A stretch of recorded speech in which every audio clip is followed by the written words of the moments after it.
It's time for the Academy's combat test with the most powerful students. Everyone stepped into the simulation arena where monsters are summoned to test everyone's strength.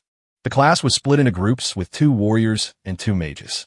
The moment the counter hit 0, a skeleton warrior shows up. One of the mages breaks out of the back line and rushes to the front, blowing the monster apart with a single mana charge punch. The whole team froze. The veteran professor was speechless. The top warriors just stood there shocked, watching him smash monsters with his bare hands. When more skeletons showed up, the kid activated mana weapon. It's a rare physical damage skill, and he cleared every floor by himself. Everyone was blown away by this student's power. On level 2, a Drog shows up, a creature so terrifying it would make the professor sweat. But the kid just laughed. Minutes later, the arena is completely wrecked because he blew past level 10 without a single mistake and all by himself. He broke the time record. The whole class lost their minds trying to figure out where this guy came from. This is Jae-hyun. But before all that power, in another life, he was a nobody with a low rank who only existed as a human shield in dungeons for the mages. During a raid break, while he was checking his status, the system crashed and a strange voice told him to follow a green light. He was pretty startled, but since he's a loser with no mom and abandoned by his dad, he had nothing to lose. So he followed the light. As he followed it, he tried to access the system, but it was still down. After walking for a while, he finds a hidden green door inside the dungeon. Jae-hyun gets hyped and walks straight into what looks like Mount Olympus. Right in the center, there's a glowing item, the Lost Eye of Odin, the only mythic item in the world. Its main skill is absolute calculation. It analyzes any magic and completely breaks it apart. On top of that, it unlocks runes and with a blank card, lets you copy your enemy's powers. This is where you realize why this guy is a nobody. His first idea is to sell the item. He was going to sell godlike power, just so someone could rob him later. But the item has a catch. Once you equip it, it never comes off. The genius keeps the item and heads back to the group. His partner Myung-ho was worried about him disappearing, but the MC came back smiling and promised to buy him a drink. His friend had no idea what was going on because he had always been flat broke. While the team was moving, the dungeon ceiling collapses and toxic gas spreads everywhere. The Meteor Guild crew starts coughing up blood on the spot. In the middle of the chaos, an invisible enemy stabs Myung-ho with a sword. Before blacking out, his friend tells Jae-hyun to run, and he bolts without thinking twice. The MC clearly skipped cardio and had to stop to catch his breath. In that moment of weakness, the enemy appears from behind and swings a chain blade slicing through his arm. The most shocking part was finding out the killer is his own raider agent, Young Woo-min. The guy smiles and confesses he works as a hitman. He was paid to wipe out the guild, and the next target is him. The fight starts, and Jae-hyun knows it's going to go badly because Young is a rank A mage. While getting beat up, he tries to connect the dots to figure out who paid for this. While running, a memory hit him of his father, calling him useless. When he asks if his father was behind it, the mage laughs and says he's pretty smart for a rank D. That stung, but it got even worse when he found out his own father paid the hitman to kill his mother 5 years ago. What did you say? The hitman went for the final blow, but Jae-hyun dodged on instinct and equipped the Eye of Odin. Young was shaken by the insane energy coming off him. The villain tried to catch him off guard, but with a cool head, the protagonist destroyed his chain at the last second. Farai's froze because his magic stopped working. The MC comboed both skills, broke the guy's spell, and stole the ability for himself. With no way to attack, the villain tried throwing up a shield, but the protagonist used the skill again and shattered his defense. Fueled by rage, he finally avenged his mother. After taking down the hitman, Jae-hyun was so badly wounded that he collapsed on the ground with nothing left. Right when he got the mythic item and became OP, he dies. In Ice-Sky stories, you've got the truck Koen, but here it's the system Koen that reboots the whole story and throws him 11 years into the past. An Azura goddess appears, offering her help. When he touches her hand, he jolts awake in the body of a younger version of himself. He looks around and sees a photo of his mother, and in that same second, he leaves the room, goes to her, and hugs her tight. Later, alone in his room, a sharp pain in his chest snaps him back. The system confirms the date, November 15th, 2020. He's really gone back, and his body has been healed by 20%. Breathing hard, he wonders if this is still a dream, but one look around tells him he's really back in his old home. Another notification appears with a quest called A Break is the mother of success. His job is simple. Rest until he's fully recovered, and he'll get a blank card as the reward. He lets out a long breath, trying to steady himself. Then he thinks about dying in that battle and somehow being sent 11 years into the past by this new system, back to his 3rd year of middle school. He checks the calendar and realizes he hasn't enrolled in Mill's Academy yet. He also finds a note he wrote to himself telling him to choose martial arts, but he grabs a pen and crosses it out. He won't waste this second chance on martial arts. This time, he's becoming a mage. Later, he eats dinner with his mother, struggling not to cry. She notices how strange he's been acting lately. Earlier, he hugged her the second she got home and broke down crying. Now she gently asks if something's wrong. Forcing a smile, he says it was only a bad dream, but the memories of losing her are much worse than a nightmare. After working up the nerve, he says there's something he wants to talk about, and she tells him to go ahead. She can tell he may not want to enter Mill's Academy. She knows how dangerous and competitive that path is and says it's okay if he wants a normal school instead. She won't force him, but instead, he says he wants to change his major and join the magic class. His mother laughs softly and agrees right away, though she's surprised by the sudden switch from martial arts. Even so, she trusts him and pats his cheek, telling him to choose what makes him happy, whether it's martial arts or magic. She says not to worry about money. She'll support him no matter what. Touched by that, he starts crying again, and through it all, thoughts of his father, Min Sung-ho, an A-rank raider, come rushing back along with his need to grow stronger and get revenge. So Jae-hyun begins serious training with basic exercises. He also gets a blank card for clearing his first quest. His body starts getting stronger and more fit. Jae-hyun still doesn't fully understand the Nornir system, but as long as it works, he isn't complaining. With knowledge from his past life, he can grab dungeon items before anyone else, and his old experience as a guide will help. Still, his real skills are limited to martial arts, absolute calculation, and blitzchain copied from Young Woo-min. He leans back, opens the system, and checks his stats. As expected, his level and base stats have returned to what they should be at this point. Still, he kept all his passive skills from his past life, plus 2 new maxed out ones. One who is observed by the gods, and Supreme God's Eye. He already knows about absolute calculation and blitzchain, so now he focuses on the passives. First, he checks one who is observed by the gods, a skill tied to fast growth through divine blessings. It also let him keep his passive skills through regression and gives him an extra stat point every time he levels up.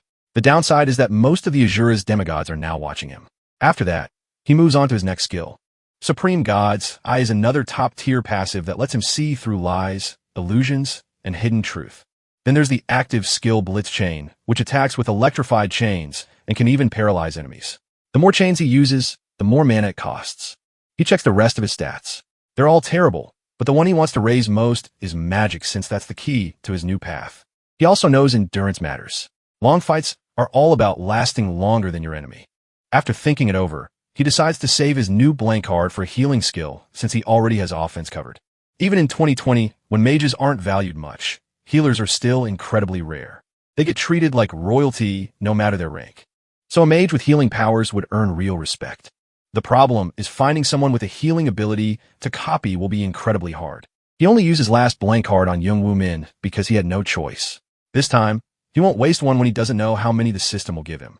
Just then, his phone rings, and when he checks it, his eyes go wide at the name Kim Yu-shin on the screen. Kim Yu-shin is his childhood friend, someone who's always been close to him and shared his dream of getting into Mill's Academy to become a raider. In his previous life, she died in his arms, and this time, he's determined to save her. A small smile forms as he reads her message. She's asking him to come with her to Saintess Yu Sung-eun's seminar. That instantly lifts his mood because Yu Sung-eun is famous for her magic, especially sacrifice magic. Without wasting a second, he gets up, grabs his hoodie, and tells his mom he'll be back soon. Once outside, he texts Kim Yu-shin that he's on the way. He heads out right away to meet her. At the same time, a Rolls-Royce pushes through traffic. Inside, Saintess Yu Sung-eun sits quietly while her manager goes over the schedule and asks if she's okay, worried she's been overworking herself. She says she's fine, just tired, reminding him that sacrifice comes at the cost of her own vitality. The manager looks uneasy, wishing someone else had healing abilities close to Lady Sung-eun's. He knows exhaustion will catch up with her sooner or later. Soon, Jae-hyun and Kim Yu-shin arrive at the event. She excitedly pulls him through the crowd, and when they stop, he jokes that maybe she only brought him so she wouldn't get lost. The girl gets flustered and snaps at him, telling him not to say weird stuff like that. Then she goes quiet, which pretty much proves he was right. He keeps messing with her, joking that it's amazing how someone so smart can be this bad with directions. Even while teasing her, Jae-hyun is thankful she brought him here. If he can copy Yu Sung-eun's sacrifice skill now, it could change everything for him. It might even become one of his biggest advantages in Korea.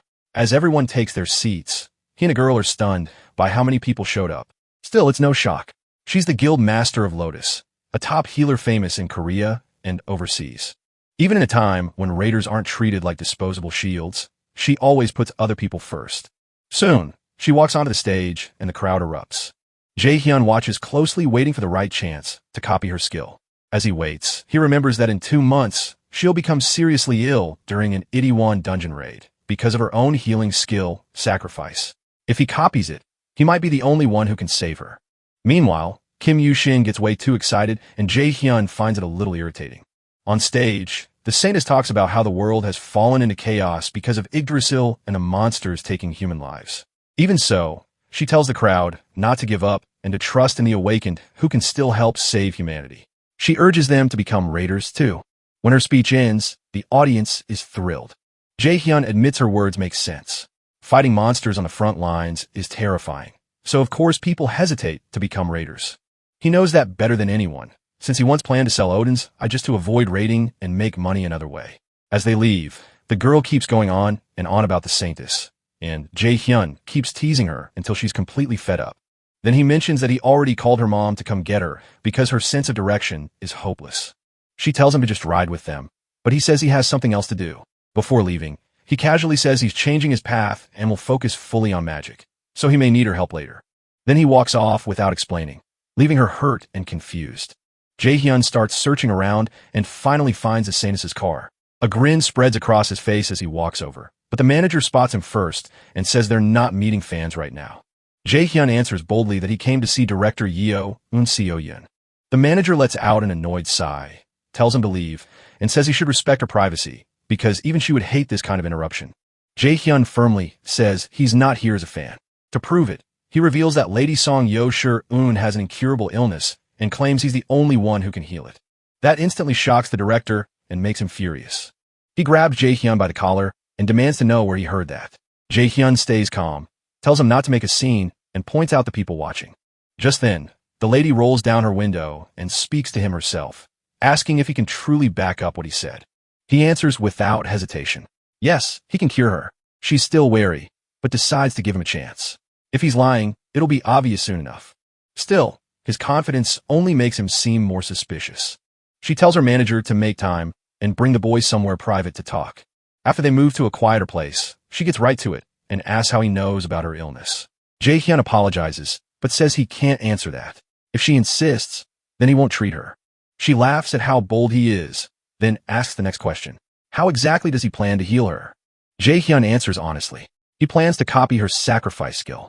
That shocks her, and the manager loses patience.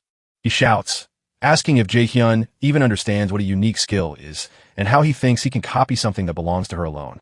Unique skills are basically S-rank abilities, the highest tier, gained only through bloodline inheritance or personal awakening. Unlike normal skills, their formulas can't be broken down or copied. That's why they stay exclusive to one person or family. Jae-hyun calmly says he already knows all that. Otherwise, he never would have come. The lady quickly tells her manager to settle down and says they'll at least hear him out. Then she asks if really do this, and he confidently says yes. Her problem is the penalty from sacrifice. To heal herself, she'd need a skill of equal or higher rank, and because sacrifice demands an offering to the gods, she can't use it on her own body. In the end, she agrees to let him try. As her magic starts to shine, Jae-hyun can barely hide his excitement and copies the skill right away. A system window asks whether he wants to store sacrifice in the blank card, and he immediately accepts. After the copy is complete, he activates sacrifice and forms its power in his palm, leaving both of them stunned. Before healing her, Jae-hyun decides to handle the deal first, but the skill itself is huge. It sends out a healing wave that restores multiple allies and removes debuffs. Against undead, it turns into an attack called Judgment of Light. And best of all, because he copied it with a blank card, it comes with none of the original penalties. Then she asks what he wants from Lotus. On the surface, she sounds calm, but inside, she thinks handling a middle schooler should be easy, especially as Lotus's leader. Jae-hyun doesn't waste his time. He wants sponsorship. She gives a small laugh and asks if he means support to help him grow into a raider. He says yes right away. It's his dream, and to get stronger, he needs resources, connections, and backing. Moved by both his resolve and ability, she agrees to sponsor him, but with one condition. Jae-hyun is impressed. Even now, she refuses to give up ground in the negotiation. She explains that her illness is her own issue, not Lotus's. What he's asking for means support from the whole guild, and the guild has no reason to help him for free. Jae-hyun tells her to name her terms. If they sound fair, he'll decide whether to agree. His mind runs through all kinds of possibilities, but her answer is simple. She wants him to join Lotus. He immediately asks if she's serious about recruiting him, and she starts listing her reasons. First, he uncovered secret information about the Lotus leader's illness, something only a handful of people knew, so his information skills are clearly exceptional. Second, he perfectly copied her sacrifice skill, something she has never seen before, and she wants to know if anyone else in the world can do that. Jae-hyun feels awkward hearing that, since he can't exactly admit he knows about her illness because he regressed or that his system lets him copy skills. Then she leans in close and gives the third reason for wanting him in the guild. Even as a middle schooler, he didn't flinch in front of the Lotus leader, and she likes that courage. In his past life, Lotus fell apart soon after her death. Since she's still alive now, he figures joining them could help him grow fast. Still, he wonders how a contract would even work since he's underage, and signing minors is illegal. Smiling, she reminds him about priority negotiation rights. Jae-hyun does know what that is. It's a guild privilege that lets them support a raider trainee before they become an adult. Then, once that trainee comes of age, the guild gets the first chance to sign them before anyone else. Jae-hyun never imagined he'd benefit from something like this, especially after even the worst guilds rejected him in the past. Clearly, she's taken a liking to him. Jae-hyun straightens up and says he'll heal her now. Her offer is already tempting, but he decides to finish the treatment before giving his final answer. As he stands over her, the manager still looks uneasy. He no longer doubts Jae-hyun's power, but he's worried the boy might use something dangerous or cursed, especially since even the best doctors couldn't cure her. A moment later, she feels the magic take effect and notices the change inside her body. The manager is left speechless. He quickly bows to Jae-hyun and sincerely apologizes for doubting him. Jae-hyun brushes it off, saying it was normal to doubt a kid's words, but the manager keeps apologizing for how rude he was before. Jae-hyun tells the lady it's done, and she can move freely now. The moment she stands, she heads to the window and releases her magic. Tears fill her eyes when she realizes all her symptoms are gone. She thanks him for the miracle and asks if healing her will cost him anything, but his copied version has no penalty. Jae-hyun just smiles and says she can repay him when the time comes, and she gladly agrees. Then she hands him her card and tells him to think over her offer. She promises she'll do everything she can to make it worth his while. Jae-hyun then says there's one more thing he wants. He had one request. The next day, the manager takes him to a low-level Lotus Guild dungeon. He's here to train and raise his skills so he can stand out at Mills Academy. The guild prepares everything he needs, even lending him extra gear normally used by members. Still, the manager warns that going in alone is dangerous and asks why he wants to solo it. Jae-hyun only says he wants to grind. Just in case, the manager gives him a warp stone. If it breaks, it'll send him right back outside the gate. It's a small thank you for helping the director, and Jae-hyun gladly takes it. Then he heads inside. The moment he enters, he can tell it's only an E-rank dungeon, nothing serious. Even so, the manager tells him to get out fast if anything feels wrong. Jae-hyun nods, but deeper in, hands suddenly clamp over his mouth, and the system says he's entered Helheim's Field of the Dead. The story then cuts to director Yoo Soo-hyun's office. She's thinking about Jae-hyun, worried because even an E-rank gate is hard for a rookie to clear alone. Still, she knows this kid isn't ordinary. He picked that gate for a reason, so she decides to wait and see. Then someone knocks, and after getting permission, a woman steps in. The director asks for the update she requested, and the woman hands over Jae-hyun's file. As she reads, she's stunned to see he wants to become a martial artist despite his huge talent for magic. The room goes quiet. Even the employee who brought the report can't explain it. All she can say is the records are correct unless there's a machine error. His magic aptitude is listed at 97. Not long after, the director calls Manager Appa and tells him to contact her the second Jae-hyun leaves the dungeon. She wants to see his ability herself. Meanwhile, Jae-hyun drops into the strange place called the Field of the Dead and slams hard into the ground. Looking around, he realizes it's a graveyard and struggles back to his feet, coughing hard. Before he can figure anything out, an undead archer appears and fires at him. He reacts too late and gets cut across the face. Another monster shows up to finish him off. Annoyed, Jae-hyun wonders if the attack has paralysis poison and quickly heals himself with sacrifice. Then more zombies appear, and black souls gather above him from every side. They rush him and fire non-stop, but this time Jae-hyun catches an arrow and crushes it in his hand, fed up with their attacks. Elsewhere, Kim Yoo-young stares at the autograph she got from the director, still irritated that Jae-hyun left her alone, even though he knows she gets lost easily. His recent behavior keeps bothering her. He used to hate attention, but now he's suddenly willing to go around with her. He also never used to ditch her, yet this time he left her by herself, and now he's switching to magic class, even though he always wanted martial arts. She can't understand it, because he's normally careful and never acts without a reason. So she starts texting him again, scolding him for leaving her alone that day. Back in the dungeon, Jae-hyun goes pale when ghosts appear right in front of him. Worse, they're much more organized than normal monsters. He decides to use a staff made by a Lotus Guild blacksmith. This dungeon, Helheimer, is the land of the dead ruled by Hel, Loki's daughter. It's tied to the worlds of Norse myth, lands of ice, fire, giants, elves, dark elves, and the Vanir gods. Helheimer is one of the darkest and coldest places among them, a brutal spot for beginners. Even so, Jae-hyun is excited to test himself. He uses goddess Nora's sacrifice skill. When cast on dead monsters, it turns into the wide area attack Judgment of Light. A monster lunges at him, but Jae-hyun smacks it away with the staff, sending it flying. Then he loads up Blitz Fire and blows it apart. That kill gives him 70 XP for defeating the Death Wraith, and he keeps chaining attacks. With each monster he drops, his grin grows as the XP keeps coming. Next, he jumps at another undead archer and cracks it in the head. The hit lands, but his staff snaps in half, though the monster still goes down. Seeing the broken weapon, he turns pale. He realizes he was fighting like a brawler, not a mage, and just ruined his weapon. So, he stops messing around and uses sacrifice again. Holy Judgment of Light drops onto the monsters and burns them to ash. After collecting the XP, he finally takes a breath. He heals himself to recover mana and feels lucky to still be alive. The fight taught him not to overrate himself. Judgment saved him this time, but next time might be different. For now, he decides to leave, only to realize he has no idea how to get out.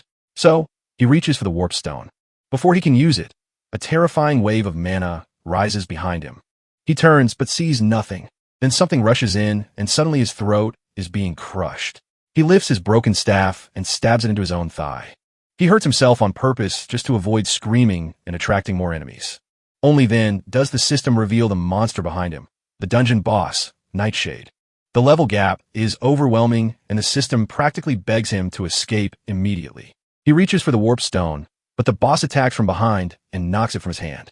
Min-jun slams into a wall and coughs up blood as his HP crashes. The system tells him to use a healing item at once. He doesn't get the chance because the monster is already in front of him and attacks again. Just when he thinks it's over, the monster freezes in place and Min-jun can only stare. Then a woman's voice echoes through the cave. She looks almost like a goddess and orders the monster not to hurt him, saying she brought him here as an honored guest. This half-demon, half-angelic elf tells him he is meant to be the adversary. Min-jun has no idea who she is. She says she expected him to crush this monster with ease, but now sees he's only a kid with average mana and ability. She can't understand why Loki chose someone like him to oppose the mighty Aesir. Meanwhile, Min-jun is barely staying awake as blood keeps pouring out. He knows he can't die here, not after getting a second chance. Seeing that resolve, the woman admits he is spirit, but says he's still far too weak for his role. She starts choking him and warns that if he doesn't grow stronger soon, she'll kill him herself. Still, because he matters to them, she decides to spare him once. She tells him to become much stronger and defeat Nightshade easily. If he does, she'll reward him, but he has to do it fast. A main quest appears, Hell's Trials, with a mission to kill Nightshade within 2 months. The mysterious woman is Hel herself, Loki's daughter. If he clears the quest, she'll grant him a gift. If he fails, he dies. As eerie hands drag him into the dark, everything fades away. Then the blonde goddess from his regression appears again, still speaking to him in that strange language. A moment later, he wakes up in the real world. As he gets up, he realizes all his injuries are completely gone. When he checks his status window, the same quest is still there, proving that what happened was real. That means the woman he met truly was Hel, ruler of Helheim. He still doesn't understand this adversary stuff, though the word feels familiar from when he first got the Norder system. With so many questions left, like why he regressed and what this role really means, he knows one thing. He needs to get stronger fast. If Hel was serious, the second he stops improving, she'll kill him. Still, he lets out a small laugh. At least life won't be boring. But the road ahead is long. He still doesn't know how to fight like a mage, and he doesn't even have basic spells for weak enemies. Then he checks his phone and sees a call from the director. He says he'll come by tomorrow and is ready to sign the contract. The next day, Min-jun arrives at the Lotus Flower Guild. A manager escorts him inside, and as they walk, he quickly sees why they're treating him so well. His mage aptitude is 97. When they reach the office, he lights up after spotting the director. She carries herself with calm confidence, and he can't help noticing it. The two greet each other warmly. She goes over the contract perks, and Min-jun is honestly impressed. The guild will cover living costs, replace any broken B-rank items for free, and pay him a big share based on his raid results. Those benefits usually go to elite A-rank raiders. Before signing, though, he says he has one condition. The director tells him to go ahead. He explains that he only switched from martial arts to magic a month ago, so he's still new to it. Because of that, he wants her to train him personally. The manager is shocked by how boldly he says it to someone as important as the director. Still, Min-jun asks if she'll accept that before he signs the priority contract with Lotus. She laughs at the unusual request and agrees. He thanks her, and she teases that she's already expecting a lot from him. Then she asks him to show his talent first. If he's ready. He expected this from the start, since it's the real reason the guild wants him. So he asks what he needs to do. The director snaps her fingers, and blue mana forms behind her into a mana cube. She tells him to endure it. Min-jun is stunned the moment he sees it. She reminds him that if he's really gifted, he should at least handle something like this before joining her guild. A mana cube is a test used by B-rank mages and above to measure mana sensitivity. Very few awakened mages can stand it. So, for someone like him, this should be way too much. He asks if she's trying to scare him off. She says no. Even if he fails, the contract still stands. With no real way to refuse, he steps forward anyway. The director signals the manager to get things ready. The manager worries because even active mage raiders struggle with the cube, but the director insists Min-jun isn't ordinary and should be tested. At last, the manager activates the cube. As it starts working, Min-jun pauses, feeling the pressure pouring off it. The director urges him on, and he finally steps inside. Once he's in the mana cube, the manager gets even more nervous, seeing only a young kid trapped in there. But the director calmly says he'll be fine. Her instincts tell her he won't fail. Inside, Min-jun feels like he's floating in a huge sea of mana. To his surprise, he can breathe just fine, which eases his fears since too much dense mana can make someone sick or even kill them. He remembers the only way out is to find the single door linked to the outside world among countless whirlpools. So, he focuses and starts searching for an escape. Then he feels something strange. A small crystal hidden away, pulsing with enormous magic like the whole mana sea, is packed inside it. Outside, the manager keeps panicking while the director only smiles. The manager nervously asks how long this test usually takes. The director says the fastest clear ever was 40 minutes. Hearing that, the manager mutters that Min-jun will either die or break the world record. The director says she expects the second one. Then both of them freeze when they see the crystal inside the cube starting to crack. The manager checks the time in shock. Only 10 minutes have passed. While they try to figure out what's happening, Min-jun senses the crystal's huge power and grins. He decides breaking it might be the way out, swims toward the stone, grabs it tight in his hand, and crushes it in one move.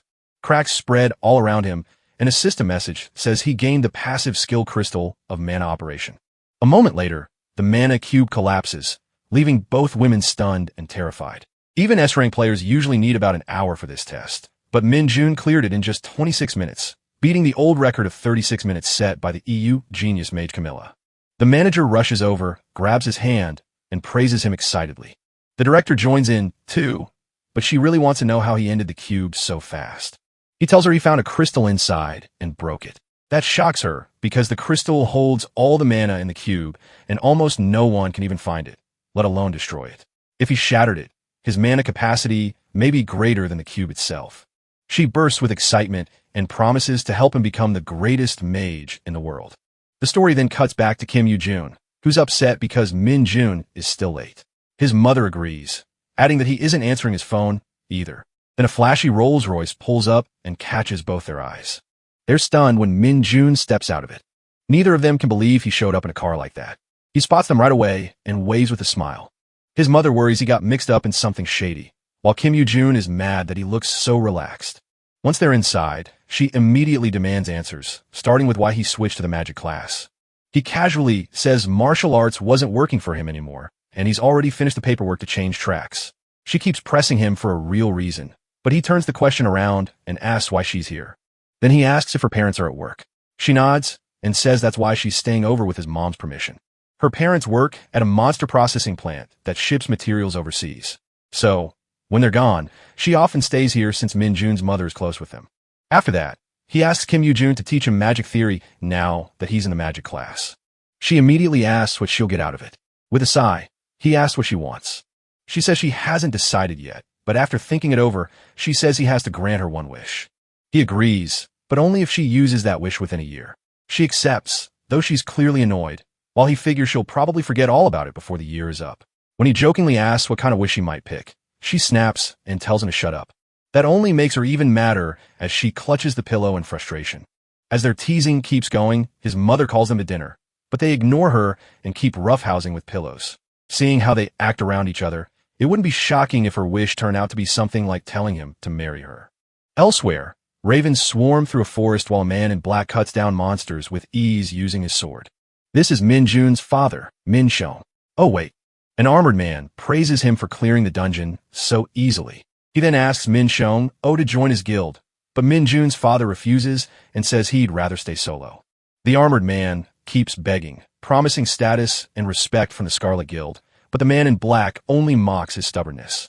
Then Min Shong suddenly summons strange chains and starts talking about how greedy humans are. A moment later, he disappears, leaving the armored man confused. After that eerie meeting, the story returns to the director as she begins Min Jun's first lesson in magic. The director starts his first class without wasting time. She goes straight into sparring and tells him to attack her. He hesitates, but since he can't refuse, he exhales slowly and raises his guard, making sure not to leave an opening. Using what he knows from martial arts, he throws a punch at her, expecting her to react. She just smiles, and the force of the hit kicks up a huge cloud of dust. When it clears, Min Jun sees that she caught his punch with no effort at all. That alone is enough to terrify him. She smiles like it's nothing, and he quickly jumps back to make space. He had looked down on her because she's a healer, but now he's sure she has the power of an S-rank raider. After stopping his attack, she points out the flaws in his movement. His stance and habits are still those of a martial artist, and mages don't fight by rushing him like that. Then she asks if he knows the difference between martial arts and magic. He says martial arts is for close combat with weapons and direct attacks, while magic is used from farther away. She agrees and explains that mages weaken enemies at range, then martial artists finish them up close. To prove it, she tells him she'll attack next, so he can learn what mage combat really looks like. If he gets hurt, she can heal him. He's nervous, but he braces himself. Mana gathers at her fingertip, and she fires a sharp beam. He barely rolls out of the way before she tells him strike back. He activates his blitz chain and fires lightning arrows straight at her, setting off a huge explosion on impact.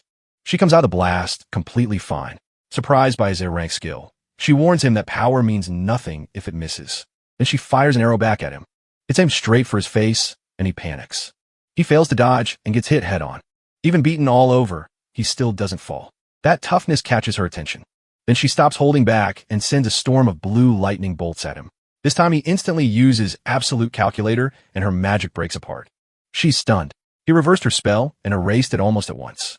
Clearly impressed again, she asks what else he's hiding. Jehu just tells her to see for herself. Right after that, the ground in front of her crackles with power. The attack lands, though she blocks it with one hand. Even so, the impact makes her hand shake. She can't believe he cast something that fast. Jehu follows up with a rain of arrows, but she throws up a shield and blocks them all. Now she starts wondering how he's using magic without any chant at all. Skilled mages can shorten chants for weak spells, but his attacks are still strong, so this makes no sense to her. Meanwhile, he's nearly out of mana and can barely keep going, so he blurts out that she's a total monster. With a smug grin, she walks over and calls him an interesting kid with a lot of promise, but also very inexperienced. Then she catches him off guard and drops him to the ground in an instant. He has no idea what she even did. She says it's all thanks to years of experience. Looking over his abilities, she praises both his close combat and how smoothly he casts magic. His reverse calculation trick impresses her, too, and she thinks he could build a fighting style no one else has. So she declares that from now on she'll train him herself and officially becomes his teacher. Apparently, he's the first person she's ever accepted as a student. Later, Jehu and Shin sit there quietly, deep in thought. His friend snaps him out of it with an annoyed look, and he clicks his tongue, saying he is listening. She's been eating ice cream the whole time, paid for by Jehu and as her lesson fee. When he asks if she isn't full yet, She says she could eat this all day and tells him to pay attention. As her lesson goes on, a system window pops up, his magic knowledge increases, and his magic efficiency rises by 5. He's getting sick of those notifications. Every time he learns something, they pop up again, like the system is forcing him to keep growing. Even Lady Kim thinks his progress is strange. He's learned in 2 days what would take most people 2 months, but he brushes it off, saying that's no different from how she can memorize forms after one look. That only annoys her more, and she demands he call her teacher. Part of her irritation comes from how fast he's improving, even though she spent far longer studying magic. At this rate, she thinks he might pass her before long. With a sigh, he finally calls her teacher and says of course he's learning fast. He has talent for magic. Still, the real reason he's pushing so hard is simple. He doesn't want to get crushed by hell. She then brings up how shocked she was when he once said he wanted to go into martial arts. Now she actually yells at him, asking why he ever thought about giving up magic when it suits him so well. While Yeung and Jae-hoo keep studying, he suddenly sees a man's face, a vision tied to an event from his past life. Yeung pulls him back by asking if he's also training for the practical exam on his own, and he says another teacher is helping with that part. Still, he keeps wondering what that vision was and whether he only imagined it. At the same time, he remembers Hell gave him just 2 months to defeat Nightshade, so he forces the thought away. This isn't the time to lose focus. Instead, he turns to something more useful, the pill he's developing, hoping it can help raiders around the world and help him break past his current limit, too. At the Lotus Guild Training Center, Manager Park Sung-jae watches the raiders train and points out their mistakes. When he notices Guild Master Seonjayam Goryeon, he comments that the new trainees are pretty solid and their average rank has nearly improved from last year. But then he realizes she wasn't listening. Once she notices, Seonjayam Goryeon apologizes. He teases her, saying she must be thinking about Jae-hoo, and she admits he's right. Then the manager brings up how several raiders already tried to learn the technique she wants to teach Jae-hoo, and every one of them failed. Seonjayam reminds him that he saw Jae-hoo's unusual talent, too. If someone called him a veteran, it would be believable. He doesn't waste a single movement. She's convinced that if another S-rank magician appears in the future, it'll be Jae-hoo. Right now, she's still the country's only S-rank magician, but as a healer, her battle impact is limited. If Jae-hoo and Shin suddenly rises like a comet, the entire magic world will be shaken. Sometime later, Jae-hoo works on a mana enhancement pill. Just like the name says, it permanently raises the mana of the awakened person who takes it, making it something every magician would want. But the mixture fails again, and he angrily throws the spoon away. By now, he's already burned through 3 full sets of ingredients. If this keeps up, all his money is going to disappear. In November 2020, nobody knows how to make this pill yet. It won't be invented for another 5 years. Before coming back to the past, Jae-hoo saw the recipe released by a world-class alchemist. When that alchemist shared it, he said he hoped the pill would help raiders everywhere.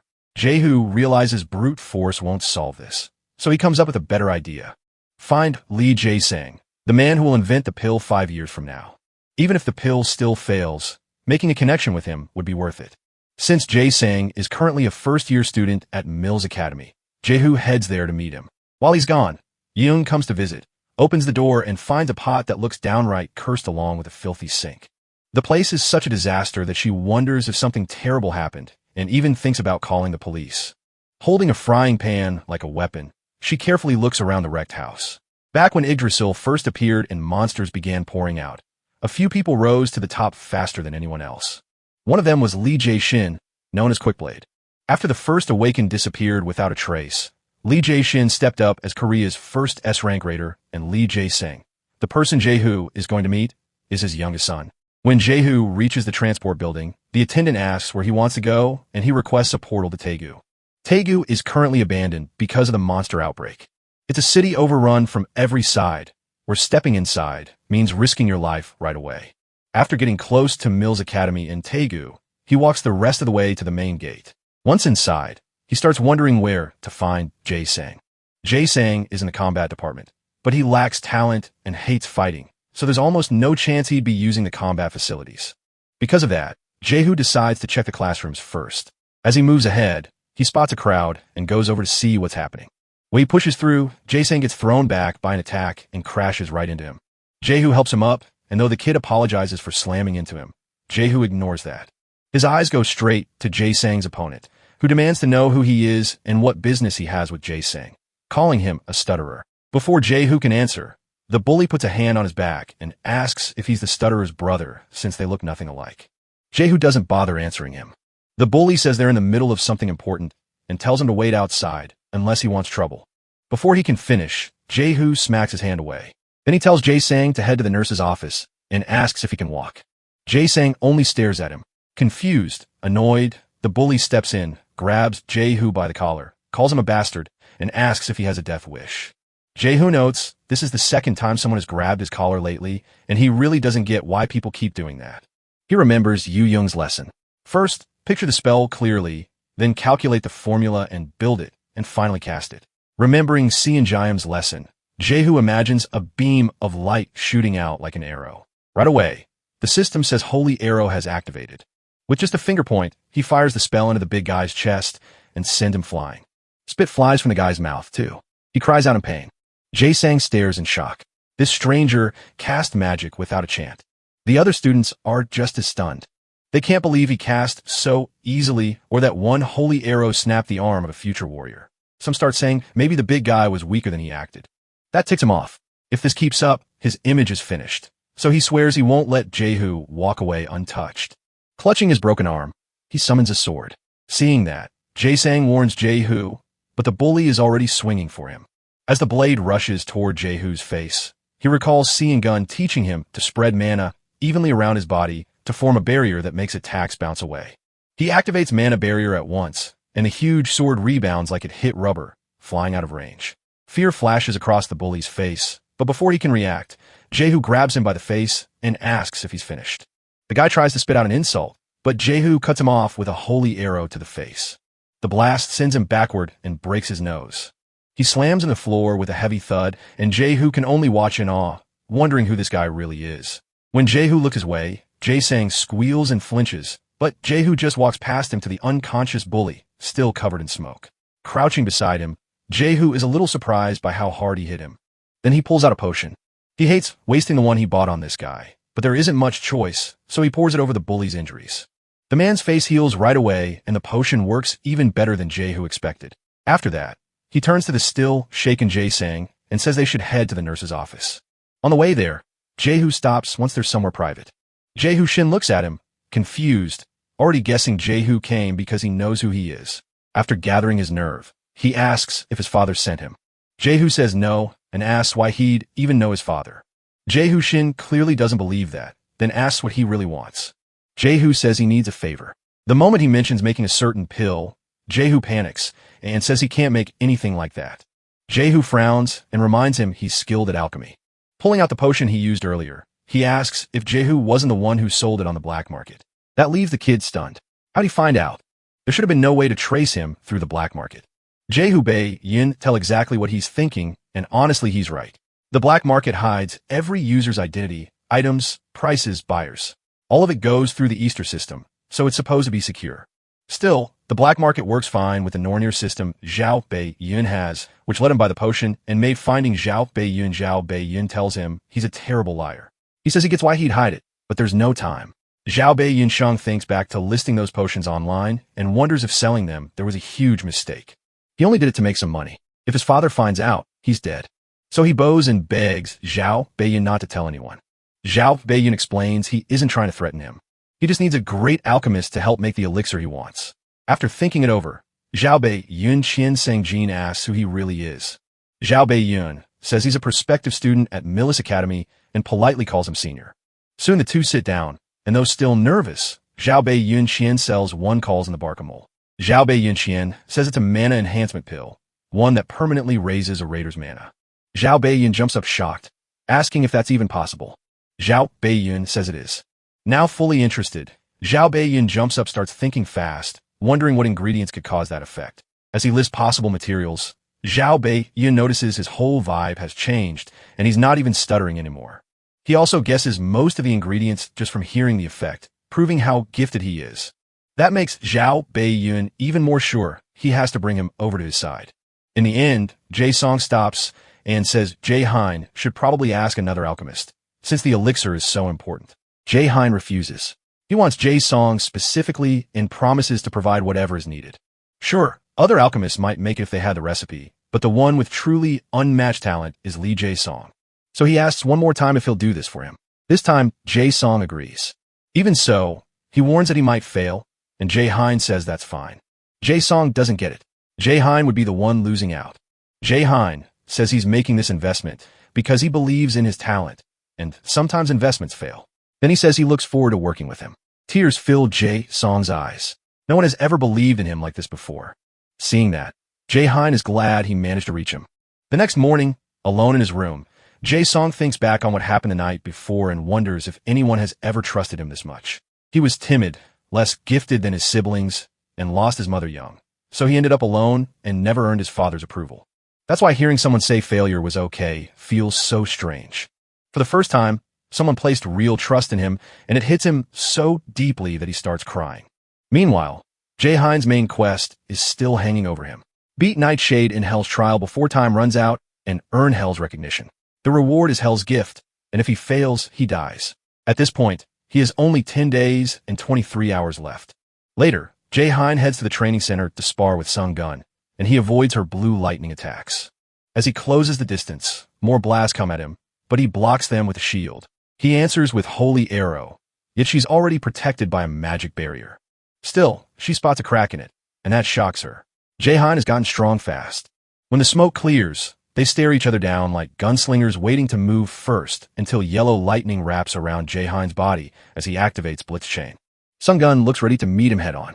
Just as they're about to clash, the manager steps in and tells them to stop. Their time is up, and they've both trained enough for today. He's stunned because their spar wrecked a hull built from arc metal, a material that takes huge strength to make. If he hadn't interrupted, the whole place would have been destroyed. While they rest, Sung-gun tells him his growth is unbelievable. He can use more spells now, and his physical strength has risen a ton. Then she asks if he's studying theory on his own, and Jae-hein says a friend is teaching him. That makes Sung-gun smile. She says it's better than she hoped, since she couldn't help much with theory, and adds that he must have a smart friend. Jae-hein awkwardly agrees she is, though he knows Yoon-jong's personality is the real problem. Before they part, Sung-gun reminds him he wanted to raid a dungeon again. He says he wants to test how much stronger he's gotten. She figures the E-rank dungeon he entered before should be easy for him now, and tells him to do his best. The problem is, it wasn't an E-rank dungeon at all. It was a C-rank one, where he met Hell and Nightshade. He wonders if he can beat a C-rank boss alone, but pushes the doubt aside. He's prepared as much as he can, so all that's left is the fight. Later, Jae-ho-hyun goes to see Jae-sung, who greets him with the pill he worked hard to make. Jae-ho-hyun takes the mana enhancement pill, and his magic stat jumps by 15. The effect is so good it leaves him stunned. Alchemy is a deep and difficult field. Even the same recipe can turn out very differently, depending on the alchemist. If Jae-ho-hyun had gone to someone else, he probably wouldn't have gotten a pill worth even magic. Smiling, he reminds Jae-sung once again that he's truly talented. Jae-sung says he only pulled it off because he trusted Jae-hyun, then thanks him. After that, Jae-hyun heads out, sure he'll beat Nightshade tomorrow. At the same time, Hell talks with her dragon Garmer, and says they may have a very interesting guest today. He has 9 days and 22 hours left to clear the dungeon. Jae-ho-hyun returns to the dungeon gate. There, he receives the full probationary Valkyrie set. It comes with a passive skill called Mana Pondering. Not long after, he steps inside the dungeon. The portal system tells him he's being sent to Helheim, the land of the dead. That's because of the Nornir system he carries. He drops through the portal and lands in the land of the dead. If he beats Nightshade, he'll get to meet Hell again. Then a voice behind him calls him an enemy and brings up Loki in Nornir. A monster follows that up by firing arrows at him. Jae-ho-hyun blocks them with a magic barrier. When he turns around, he sees more monsters crawling up from the ground. That reminds him of what Sung-gun said she wanted to teach him, the fighting style of a battle mage. Warriors call them swordsmen. It's a mix of magic and close combat. So far, though, no one has truly made it work.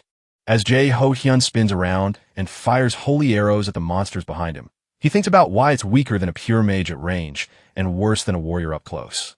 While smashing one monster into the ground, he realizes the style is stuck in the middle, great at neither role. Still, Sung-gun seems sure it'll be different for him. Before long, he starts cutting the monsters down. Outside, Manager Sung-jae is guarding the dungeon entrance when he senses someone nearby and remembers no one else was supposed to come. He instantly draws his sword as a red car speeds toward him. Once it stops, a woman steps out, calls him senior, and says finding him wasn't easy. Sung-jae realizes it's an old classmate, Yin-jo. He puts his sword away and asks why she's here and what happened with her guild. She says she's working too and thought she might run into him while handling guild business. She even checked the Yunjo guild first, but he wasn't there. Sung Jae thinks that's nonsense, especially since Yunjo hasn't contacted him once since college. He says it's nice seeing her again, but no, she didn't come all the way out here just for that. As she steps closer, Yunjo asks if he's managing this dungeon, and he shuts it down, saying that's none of an outsider's business. She keeps going anyway, pointing out that dungeon management usually isn't his job, and asking if he got demoted. When he stays silent, she asks if the rumor about Guild Master Sung Gun being sick is true. That makes Sung Jae's expression turn dark. He says it's obviously just a rumor, then demands to know where she heard it. Yoonju says there are ears everywhere, and the Curator Guild has plenty of them. Sung Jae takes that to mean they have spies inside his guild, so he thanks her for the warning and says he'll handle it.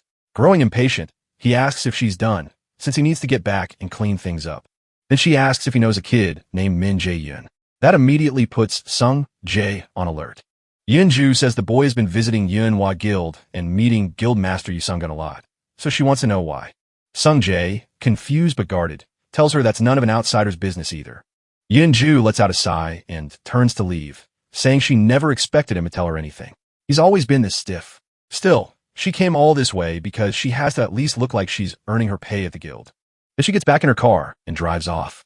Inside the dungeon, Jae-yun sits on a pile of monster corpses. Soon the boss Nightshade appears, and Jae-yun greets it like an old rival. Nightshade burns with a creepy red glow. It lunges at him, and Jae-yun jumps up while aiming holy arrows at it. In midair, he fires into its eyes and mouth, throwing it off for a moment before landing again. But the monster doesn't look hurt and lowers its hand from its face, revealing those fiery red eyes. Then it blasts energy at him. Jae-yun reads the attack paths, steps through the openings, and dodges cleanly. When he gets right in front of it, Nightshade unleashes another wave of destructive energy, and he still avoids it. Jae-yun taunts it, asking if it's getting annoyed now that things aren't going its way. Then he activates Blitz Chain and sends the chains at Nightshade. The monster knocks the chain's anchor aside, but Jae-yun redirects it and wraps the chain around its waist. Even with the monster thrashing hard, he can tell this still won't be enough to pin it down. So he rains down holy arrows and targets its eyes. That finally hurts. Blood starts pouring out, but Nightshade still refuses to fall. It keeps struggling until it snaps free from the lightning chains.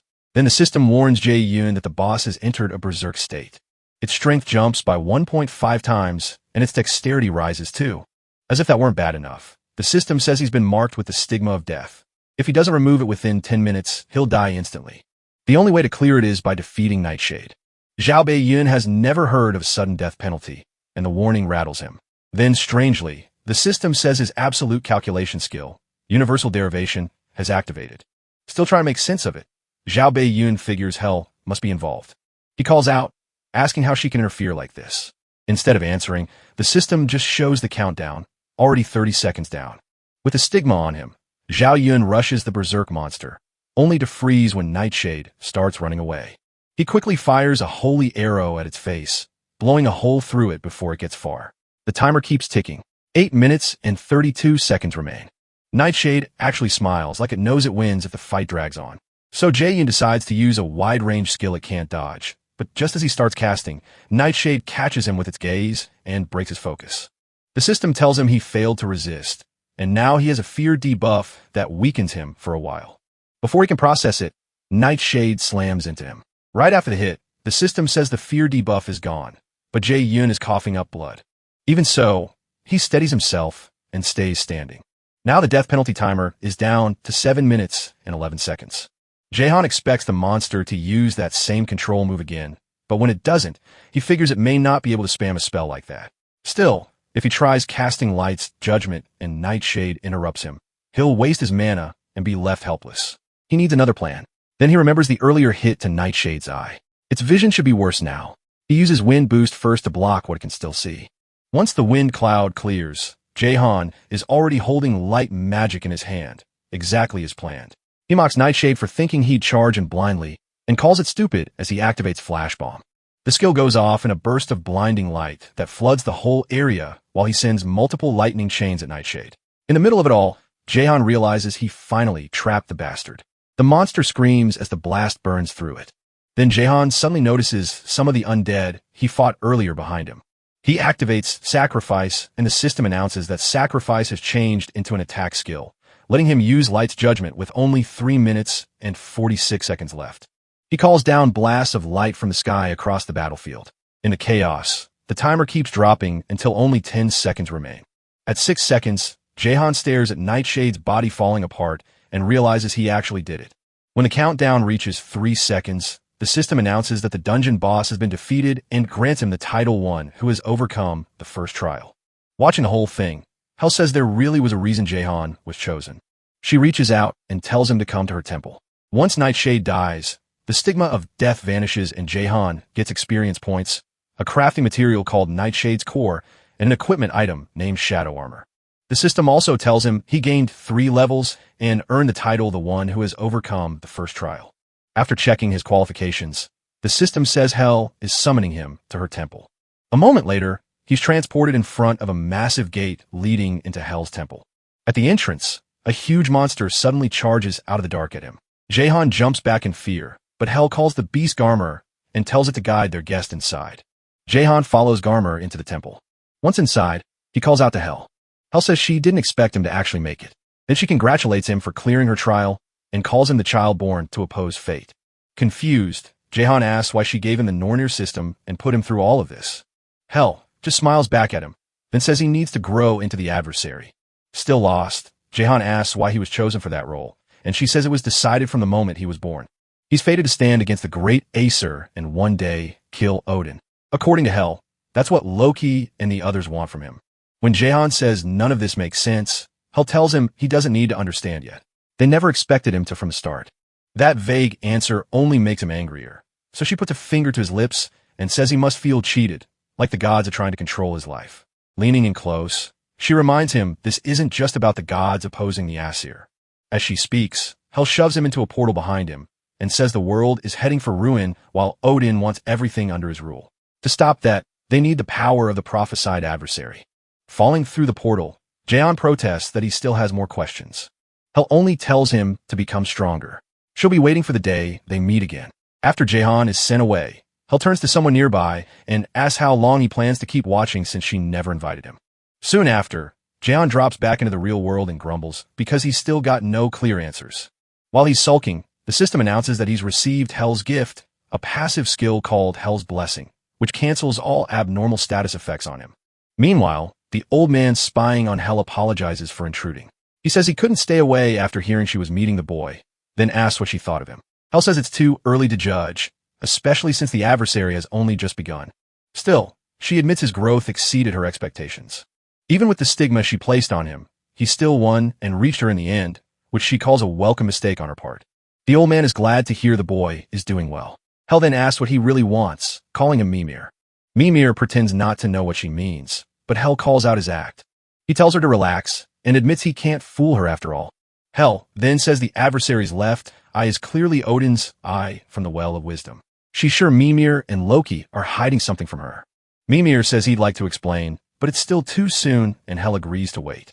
Even so, she says she can't just sit around. When Mimir asks what she's planning, Hel says the adversary is still too inexperienced, and the prophecy says countless hardships are waiting for him, so he needs a guide. About 7 days before admission to Milla's academy, Jaehan goes shopping with a woman for supplies. She notices he seems off and asks if something's bothering him, but he says it's nothing, so she keeps leading him through the rest of the list.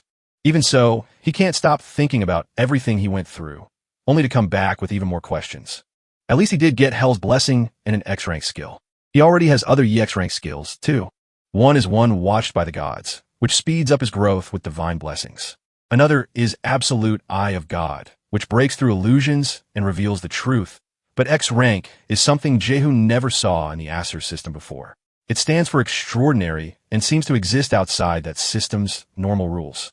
When he thinks about why the gods opposing the Aesir gave him these powers to kill Odin, the pressure hits him all over again. He snapped out of it when he sees the woman with him paying 300 million won for a single mana blade, even though it's just a consumable item. Then she pulls up a huge shopping list on her phone, and Jaehan starts to worry. A few hours earlier, the woman, Park Hannah, had introduced herself as being from the Yunhua Guild. She said Sungwon wanted to send him a gift since his admission to Milla's was close. Jaehan thought they'd maybe buy a few elixirs and artifacts. She suggests they go check out more gear, But Jaein stops her and says armor won't be necessary because he already has something usable. He shows her the shadow armor he got from Nightshade. It grants stealth when equipped, and since it's B rank gear, he doubts they'll find anything better. The stealth effect makes it even more valuable. Noticing that skill, Hannah asks if he also wants an artifact that gives stealth since every raider would want one, though getting it here would be hard. Jaein says he doesn't need one. He adds that stealth items are already rare and most people only get them by luck in dungeons because so few raiders can use stealth. Hannah agrees and says the only raider in the country with that skill is her brother. Then she casually walks off and Jaein asks what she means. She tells him manager Park Sung-jae is her brother. That stuns Jae. As she leaves, he can't believe it. They act nothing alike. Suddenly his eyes start glowing and the Nornir system says an unknown entity is resonating with him. He feels sick for a moment, then spots the same trail of light he once saw at the treasure gate. He rushes after it and Hannah calls out, but he says he'll be right back. As he follows the light, Absolute Eye of God activates, tearing through the illusion and revealing what's real. The system says the first low-rank function of Absolute Eye of God has unlocked, giving him a new skill called Detection. Detection is also extraordinary rank. It lets him inspect unidentified items and cancel out an enemy's stealth or illusion skills. While Jaein stares in surprise, the Nornir system activates Detection on its own. Elsewhere, a close-range match is underway and ends with Han Hoyen defeating his opponent. People in the crowd praise how amazing Hoyen is, though they also say the gap between him and his opponent was obvious.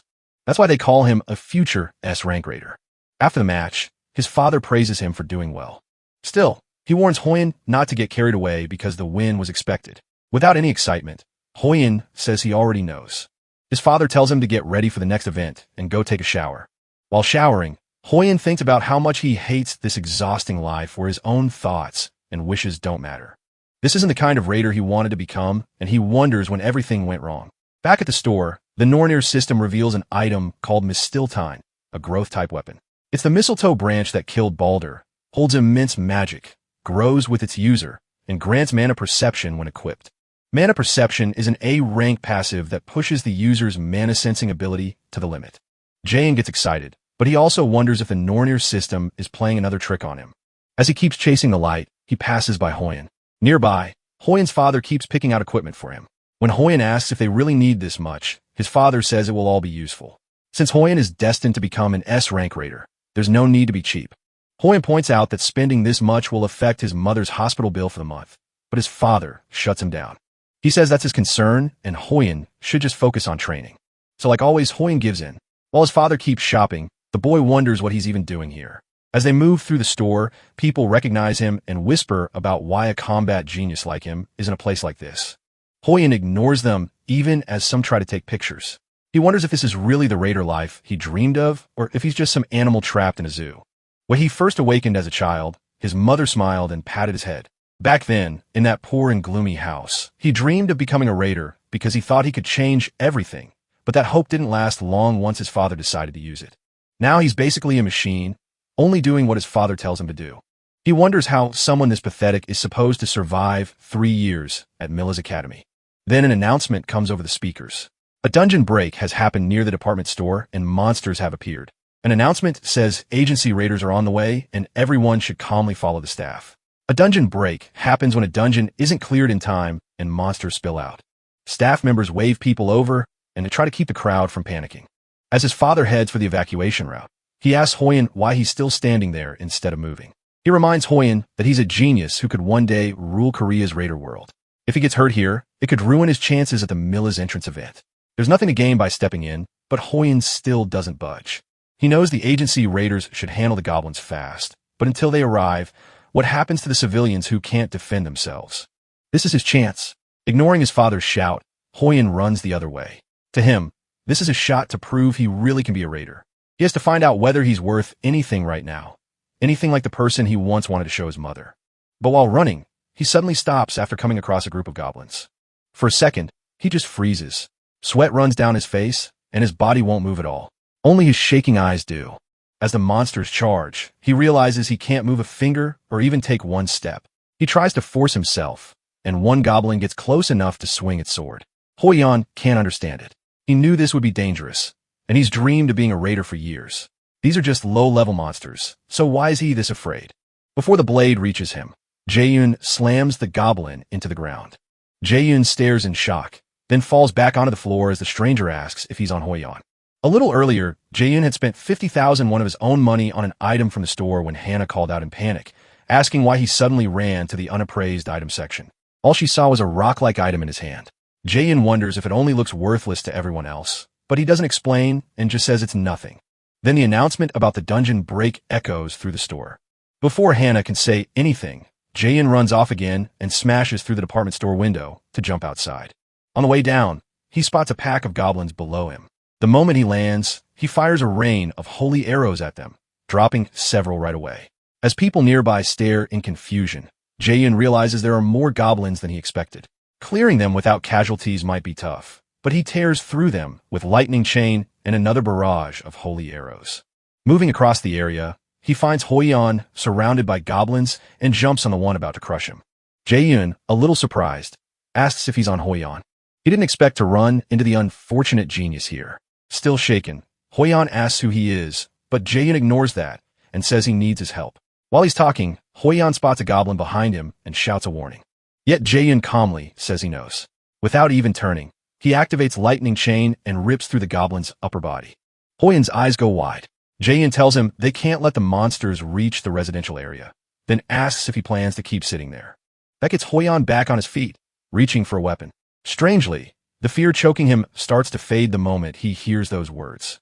This is what a real raider looks like, and right now his job is to save people. A little farther ahead, they run into another goblin group. Jae-yoon asks if Hoi-yeon knows taunt, a skill that draws nearby enemies, then tells him to grab as much aggro as he can and asks if he can handle it. Hoi-yeon nods. As he summons his sword, he realizes he can't hesitate anymore and needs to do whatever he can. He drives the sword into the ground and uses taunting roar, sending out a huge wave of energy that pulls every monster within 50 m onto him.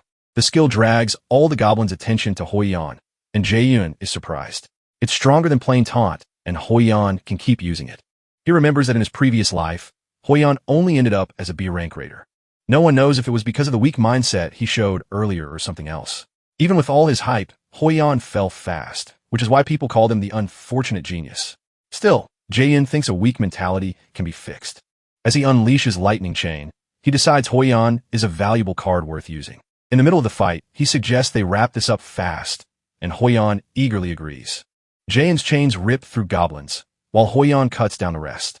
Before long, the area is covered in goblin corpses. When a raider finally arrives, he can only wonder what happened here. The two boys just look at him, and a man introduces himself as Park Kyung-hoon from the raider agency. He asks if the two of them really killed all these goblins. After glancing at Jae-yoon, Hoi-yeon says yes. Kyung-hoon recognizes Hoi-yeon as the famous prodigy, but he should still only be around high school age. The boy beside him looks about the same, so he can't believe they handled this many monsters alone. Completely baffled, Kyung-hoon admits he has no idea how to report this. Jae-yoon says he actually wanted to talk to him about that. He asks Kyung-hoon to report that the agency handled everything, since no one would believe the truth anyway. Kyung-hoon says that would clearly break the law, but Jae-yoon points out it only matters if there's anyone who saw what happened. Kyung-hoon explains that as part of government agency, he can't just do whatever he wants. Still, if Jae-yoon wants to stay unnoticed, he'll keep this quiet, and the boys will still get the hunting reward. Jae-yoon says that's not needed, and asks him to give the whole reward to Hoi-yeon while keeping his own involvement secret. He already has Jae-yoon kicking him, so money isn't the issue. With the Mill's entrance event close, it's better not to stand out too much. Besides, putting Hoi-yeon in his debt will help him more later. After a short pause, Jae-yoon asks if that's all. Just as Jae-yoon turns to leave, Hoi-yeon stops him and asks what he means. Jae-yoon did almost everything. Jae-yoon pauses and says he has his own reasons. The real reason is simple. He doesn't want his father noticing him this close to the Mill's enrollment. Before regressing, he ignored that issue because his combat talent was terrible. Now he won't. His father still doesn't know he switched to magic, and there's no telling what trouble that could cause. For now, he plans to stay hidden. Revenge works best when it's quiet. He needs to grow stronger where that man can't see him, and wait until the final moment to rip his throat out. Meanwhile, Hoi-yeon doesn't know what to do. He couldn't have done this alone, so taking all the credit feels wrong. But with that money, he might be able to ease his mother's illness, even a little. He wanted to become a raider he'd never be ashamed of, but if his mother died because he let this chance slip away, he doesn't know if he could bear it. Jae-yoon Jinja watches him and realizes Hoi-yeon's hesitation doesn't seem to come from pride. There must be another reason. To help him decide, Jae-yoon tells him to think carefully. What he did today was worth that reward. If he hadn't stepped in, someone would have died. That finally gets through to Hoyeon. If his mother dies because he hesitates now, his dream won't mean anything anyway. In the end, he tells Jae-yoon he'll repay this debt someday. As Jae-yoon gets ready to leave, Hoyeon asks for his name and contact info. Noticing Hoyeon is speaking politely, Jae-yoon tells him he doesn't need to. They're the same age. Then he adds that they're both future cadets at Mills Academy, so they'll be seeing each other a lot. On the day of the Mills Academy enrollment, Jae-yoon and Yoo-jung stand in the crowd. Nearby, some students notice Hoyeon and call him the genius warrior. To them, he looks like he's from a completely different world. Then they spot a beautiful girl behind him, and her name is Seo Aina. Jae-yoon notices she's already drawing attention, just like in his past life, when she always ranked among the most popular raiders. If he could get Seo Aina on his side, too, he'd gain another strong card. Still, she's different from the others, so there's no need to force anything yet, especially since he already knows other useful people. Then Yoo-jung cuts into his thoughts, saying it's gross to stare at Seo Aina like that just because she's pretty, and Jae-yoon asks what nonsense she's talking about. A man steps onto the stage and welcomes the new Mills Academy cadets. He introduces himself as Chairman Gu Jae-in. Jae-in-sung recognizes him right away. In his past life, this bastard did something terrible to Kim Yu-shin. He turns to her and quietly tells her to stay sharp. Anything could happen at Mills. She looks confused by the warning, then says she'll do just fine. After enrolling, Kim Yu-shin became a genius magician who ranked in the top 3. Jae-in swears he won't let her die again. Chairman Gu Jae-in announces the entrance ceremony is starting, then adds that there's a special event. The freshmen and seniors will enter a demiplane and steal each other's name tags. The moment he declares the freshman hunt has begun, a magic circle appears under the cadets' feet, startling everyone. Kim Yu-shin jumps back in surprise, but Jae-in quickly grabs her hand so they don't get separated. Elsewhere, Manager Park Sung-jae remembers that today is Jae-in's entrance ceremony. Sung-jae says it already started. She wanted to wish him luck, but now he won't see her message. She asks if the freshman hunt lasts 3 days again, and Sung-jae confirms it'll take place in the demiplane for all 3. She hates that she can't contact Jae-in for that long, but Sung-jae says he expected that and sent a message for her. Excited, the guild master asks if Jae-in replied. At the same time, Jae-in and the others are transported into the demiplane. He checks on Kim Yu-shin, who still looks dazed, and asks if she's okay. Then he glances behind him and spots Seo Aina, a born genius with a magic aptitude of 92. In his past life, she changed how people saw magicians and later became an S-rank raider, following Seongjin's path. Back at the Yanhua Guild, Sung-jae says Jae-in replied and told him not to worry. In Mills Academy's central control room, the staff gathers to watch the freshman hunt. Instructor Kim Seongjin says this year's class has many strong cadets, and An Hoyeon is even getting attention overseas. He adds that Seo Aina, Kim Young, and Lee Seo-hyuk all scored around 90 or higher in aptitude. Still, the records for cadets who switch career paths haven't been updated yet. The chairman tells him not to bother. Students who change paths on a whim won't last long at Mills anyway. Most cadets at Mills are talented, but some clearly stand far above the rest. To the chairman, average talent exists to support true geniuses. He sees no reason to give those weaker cadets chances. Sometimes, when an awakened faces death or an enemy they can't beat, they get another shot called reawakening. Gu Jae-in believes raising one A-rank raider is worth throwing away 100 C-ranks. If they fail, they simply weren't good enough. His job is to find the best ones and hand them over to someone behind the scenes, and he thinks he can't waste any more time. The freshman hunt happens in an artificial demiplane made with magic, a place where things impossible in the real world can happen, like changing time flow or bending space. Every year, about 5% of cadets fail here. The event is brutal and forces them to see their limits. Inside the demiplane, Chairman Gu Jae-in appears on a screen and starts explaining the rules. Only C-rank skills or lower can be used. Stealing a name tag earns points. Seniors get 10,000 for taking a freshman's, while freshmen get 100,000 for taking seniors. Since those points work all across Mills, the more the better.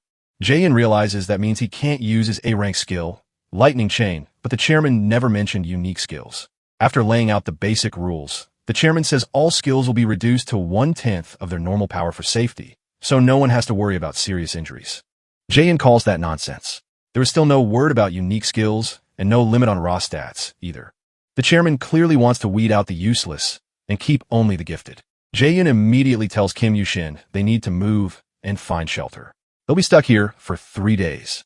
The demi-plane has things that can help or hurt them, like traps that weaken people, healing ponds, the nightmare forest, places to gather food, and shelters. If they want to last 3 days, finding shelter matters most. As they move, Kim Yu-shin asks if they should bring Sioena with them. She's a magic cadet, too, and having one more ally would help. Jae-yoon is annoyed that she makes perfect sense because teaming up with Sioena really would be useful. The problem is, he can't control that variable. Everything he knows about her came from the news, including a terrible day when she lost control in anger and put many lives at risk. He tells Kim Yu-shin they can't make that choice lightly.